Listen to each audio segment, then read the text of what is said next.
Hello, this is the Side Show. I'm Theodore Parker, and today is Friday, June 28, 2024. Today, the temperature will go up to about 92. It'll be a mix of sun and clouds, highs in the low 90s and lows in the mid 70s. Oregon wildfire forces mass evacuations. Storms possible Saturday afternoon here in this area of Kentucky, Lexington, and a little bit warmer than yesterday, up by 5 degrees. Sunrise today was at 6:17 a.m. and sunset will be at 9:04 p.m. The wind today will be around 4 miles per hour, and the AQI is good at 34. Pollen is very high. Again, I'm Theodore Parker. This is the Side Show coming to you from Lexington, Kentucky.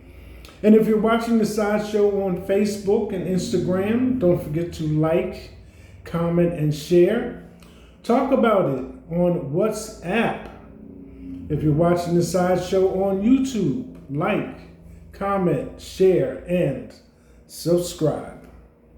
And the Side Show coffee cup, 11-ounce black ceramic, dishwasher safe, good for all beverages, hot and cold. I like saying that. With the Side Show logo on it. Buy it from me from $17, plus shipping and handling. Worldwide. And pay me through Cash App. $ TR Parker 1 is my Cash App tag for the Side Show coffee cup. So, here we are, almost at the end of June on Friday, and it's a weekend. So, a little bit of summer advice, a few reminders. Don't forget to hydrate.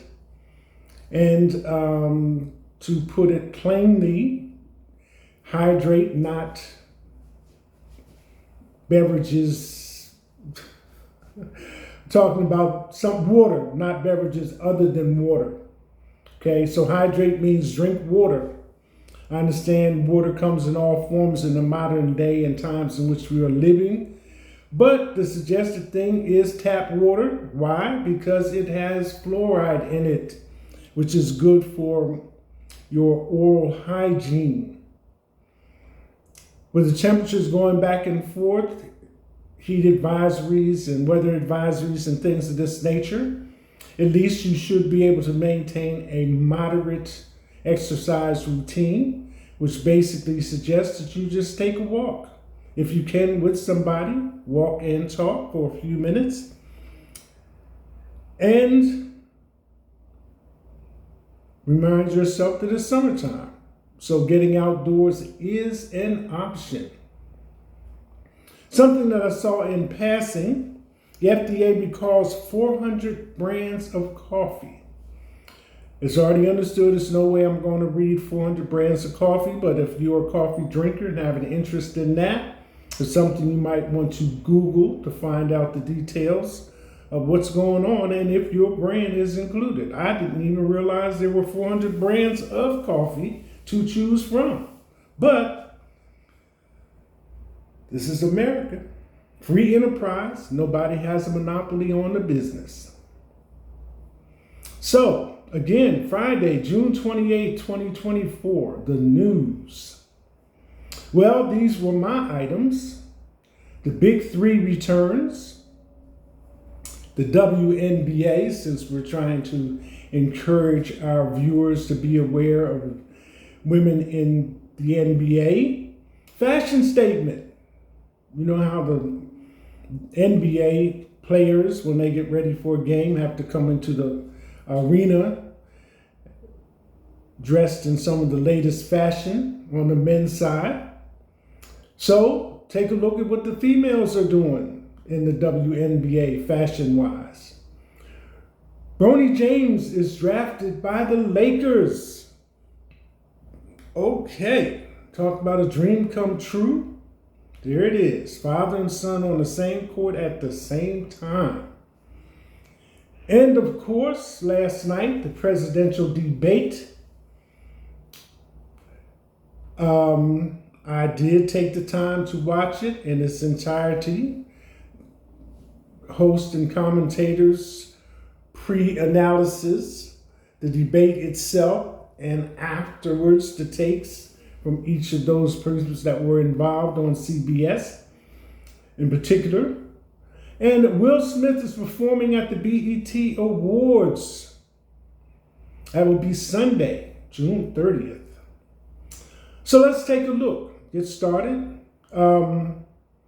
Since the presidential debates didn't start until like 9, and it was kind of late when it was over, they were even making jokes with both of the candidates being older. Would they be able to stand for an hour and a half, or should they be seated? But the format evolved, and they got through it, as is usually the case. So after that, I spent a little time on Facebook and Instagram and having text conversations with people. So by the time I wound up, it was a little bit late. It was all good. I saw somebody's light on the app and got to talking to them, and they were outside enjoying the weather, even though it was a little bit late in the evening. And so the weekend has gotten started. Here we are. First up, the Big Three returns.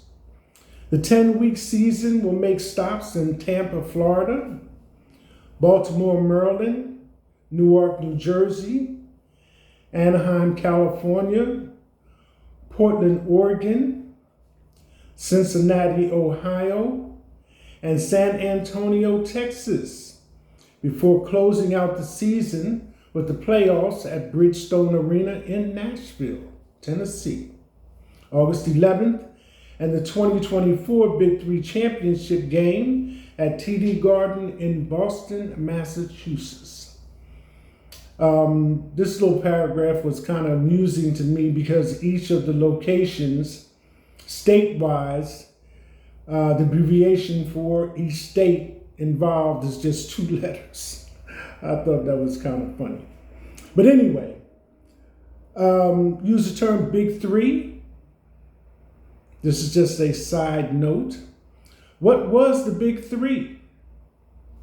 In World War II, the 3 great Allied powers, Great Britain, the United States, and the Soviet Union, formed a grand alliance that was the key to victory. First time I heard it, just scrolling, found it, so I thought I would pass it on, because it shows you on timeline how things have changed. There's no longer a Soviet Union, which was made up of all the countries that were formerly considered with Russia, and now have gained their own independence. So we have to make a distinction when we say Big Three, but historically, that's what the reference was. Big Three then, and the Big Three now. Big Three is a 3-on-3 summer basketball league that was founded by entertainment mogul Ice Cube and excuse me about this man's name, Quantinets, back in 2017. This 12-week league has 3-player lineups and 5-player rosters. There you go. Next, the WNBA fashion statement. This was a small video clip I saw. So in pre-game walk into the arena, players are filmed entering the arena. When Angel Reese came up, she took full advantage with the question, would you hold my phone? So the outfit fashion statement that she had on allowed her to do the little twirl and assume the various positions so that everybody with a camera that wanted to take a picture could do so. So that was it. Statement, would you hold my phone? Bronny James is drafted by the Lakers. James' family reacts to the moment Bronny was drafted by the Lakers. It's a 30-second video clip, which you can access under that title. And on to the presidential debate. 4 takeaways from the first presidential debate. I was going to read the article, but I'm going to pass on that. I will share excerpts of it with you. It opens up, and this is from NPR. If some people who listened to the radio in 1960 thought Richard Nixon won the presidential debate with John F. Kennedy, then maybe people reading the transcript of Thursday night's matchup would think President Biden won. Maybe. But elections aren't won in transcripts. Excuse me. The reality is, fairly or not, debates are often about optics.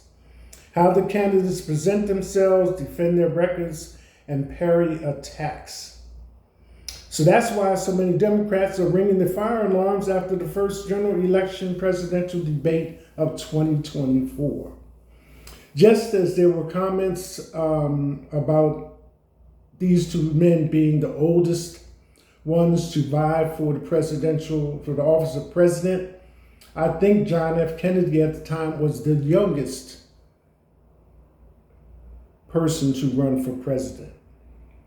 So, the 4 takeaways from the first Biden-Trump debate of this campaign. Number 1, first and foremost, let's talk about the elephant in the room. Democrats have to be wondering if they're better off with someone else as their nominee. Neither candidate is the official nominee yet. The national political conventions haven't happened, but it's next to impossible that Democrats would replace Biden.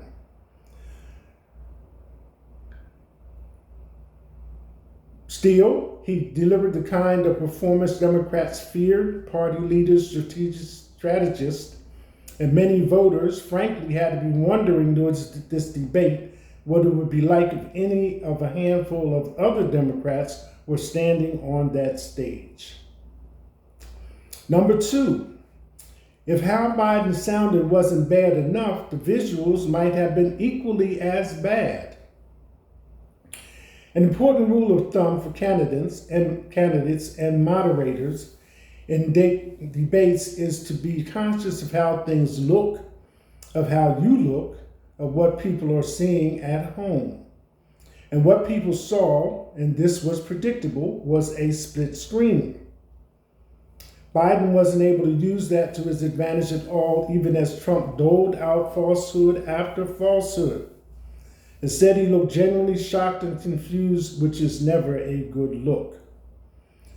Trump and his base might not care about Saturday Night Live, but Biden's base does. And this week's cold open won't be pretty. Number 3, the format and hands-off moderators benefited Trump. The muting of the candidates was likely intended to make the debate calmer and not allow Trump to run roughshod over the moderators or his opponent, but it had the effect of making Trump seem more sedate than usual. Trump employs rounds of verbal jiu-jitsu in which he threw back his own vulnerabilities and directed them toward Biden. He was even able at one point during a strange exchange about golf handicaps to say, "Let's not act like children."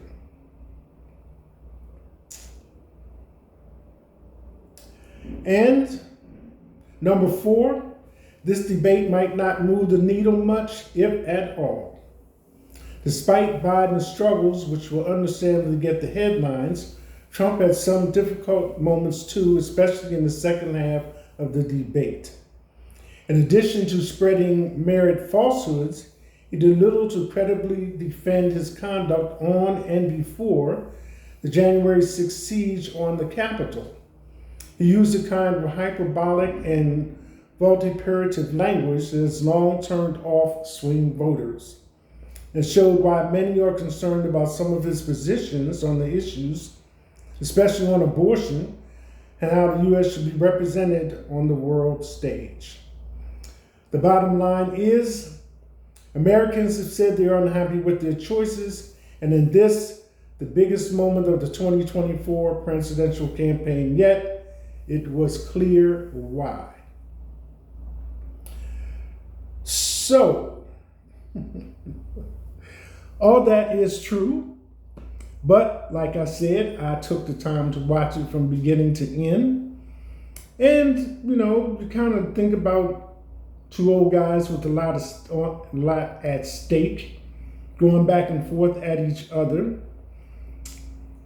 I would say that a lot of times when questions were asked by the moderators, both Trump and Biden wanted to continue their comments from the previous question.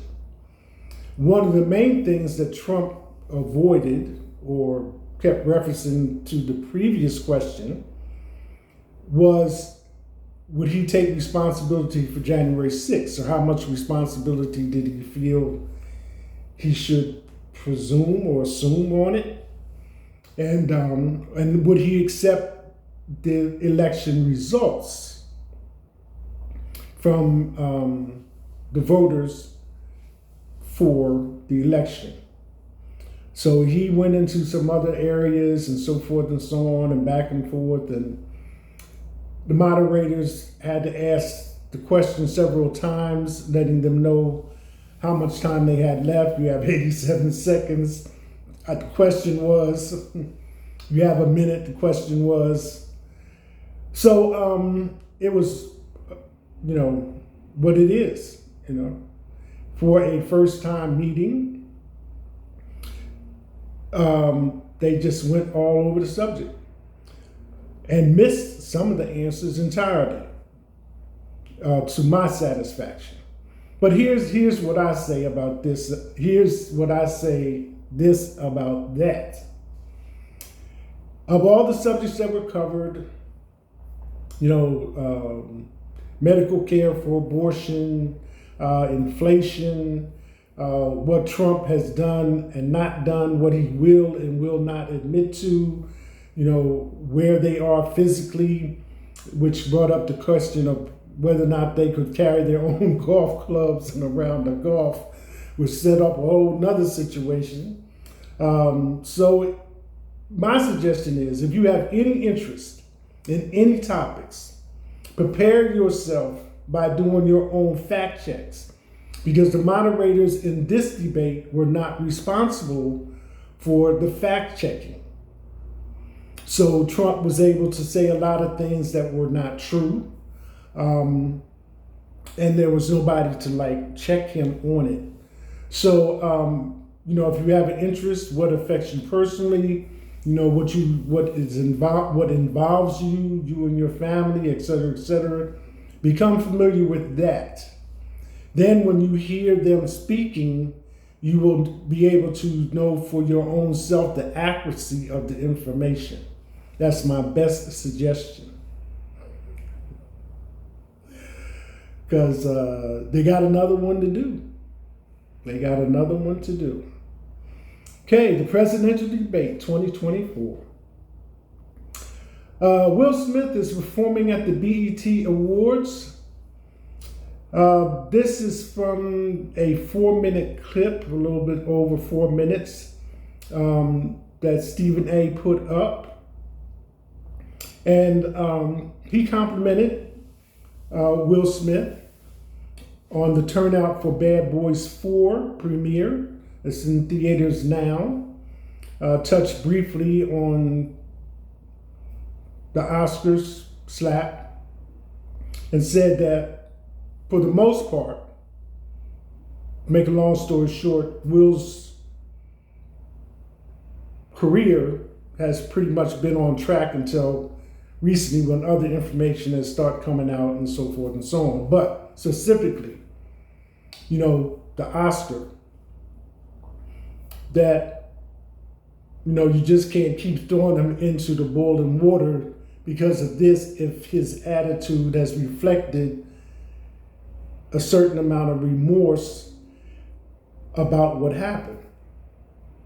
So, speaking on the premiere, information that I did not know, that was when the picture was being produced that originally there was some thought about someone else playing next to Will Smith in Martin Lawrence's place. So this was new information to me. Excuse me. So what I didn't know, what Stephen A. brought out in this little 4-minute clip, was that the Bad Boys idea was actually Martin Lawrence's, and he brought Will Smith on. But as the series and everything else evolved, then Will Smith kind of rose up as to be the starring actor. So when number 4 came up and there was comments about replacing Martin Lawrence, Will Smith said, "I'm not doing it without Marty Marr." So it's things like this that kind of let people know where you sit in your character, if nothing else. So there we have it. BET Awards, his performance is supposed to be new material. He hasn't done anything in 5 years. So Taraji P. Henson is the host, and we shall see on Sunday what Will Smith has to present to us. All right, this next one. This week on Thursday, I had to go see some friends of mine. They have a martial arts school here in Lexington about some things that they got coming up in the fall that they wanted me to be a part of. So it's a husband and wife. I'm just going to go ahead and say it. It's Martial Arts USA here in Lexington. And, I met the father first. We hit it off really good years ago, just about 10 years now. And then I met his wife and met his daughter. But at the time, she was off to school, so I didn't have really a chance to interact with her that much. Well, now she's back. And we had a chance to start catching up, told her how I met her dad and the various other things that I participated in. And we got to talking, one thing leads to another, about music and other interests. So it just so happens that she knows someone at a club that I enjoy going to, whether I've been there a lot or a little bit. And I guess just as importantly, I've spent money there, for food and drinks.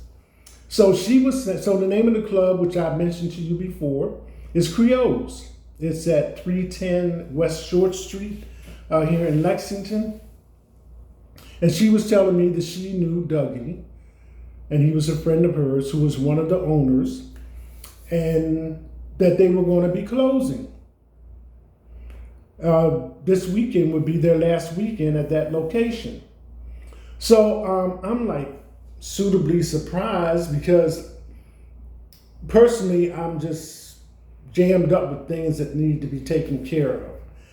But as far as Lexington and distance is concerned, it is for the most part walkable. Once you get downtown, then it's just stroll along. And the way it's situated is easy access, as far as walking is concerned. You just walk in and, make yourself, go in. So anyway, once she said that, I was like, well, how am I going to arrange this? I would really like to be there this weekend since it's the last weekend that they're going to be open. So I just accessed it, Googled it, and it gives you the hours, the best times when they're less busy, because it's like they open up at 5 and go into the evening from there. And it's 4 days a week, Thursday, Friday, Saturday. And they were doing Sunday. I don't know if they still are because it's kind of fluctuated a little bit. But here we are at the last weekend. So again, that being said, excuse me, here's the article that I found in the Herald Leader, written by Janet Patton, June 18, 2024. long way around to get to the point, but I had to let you feel that I wasn't just grabbing it.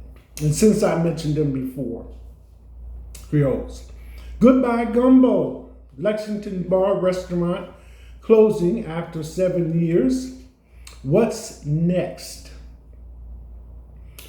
A downtown Lexington bar known for its jazzy vibe and New Orleans flavor is closing because the owners have sold the building. And the thing that attracted me to Creoles was live music. Creoles at 310 West Short Street announced this last day will be June 30th.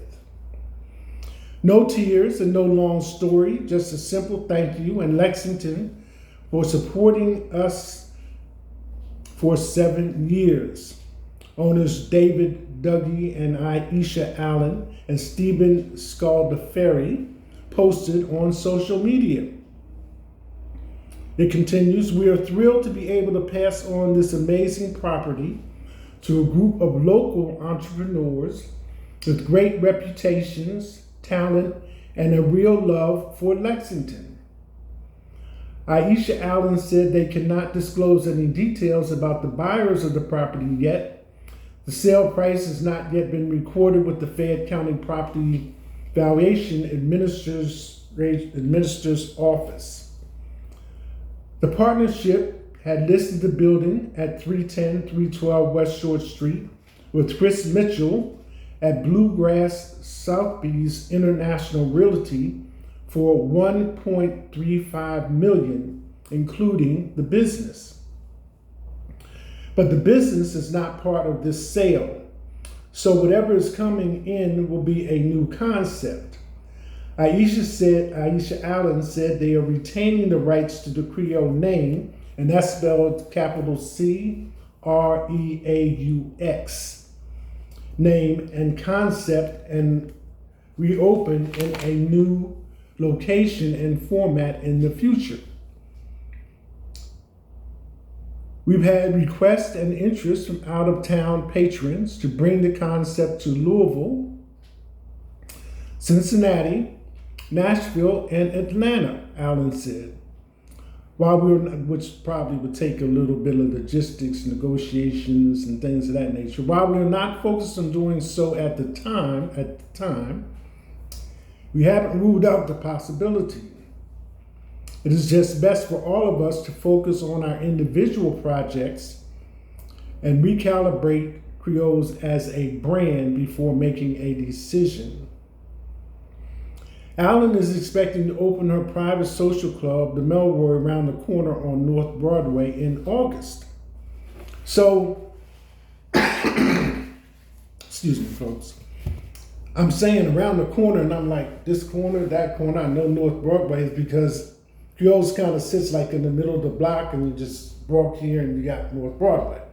So, scroll down a little bit more, and as things will happen, this same woman who wrote the article gave a pre-glimpse of things back in February on the 20th of this year, February 20th, 2024. And new private dining club, rooftop bar coming to historic downtown Lexington building.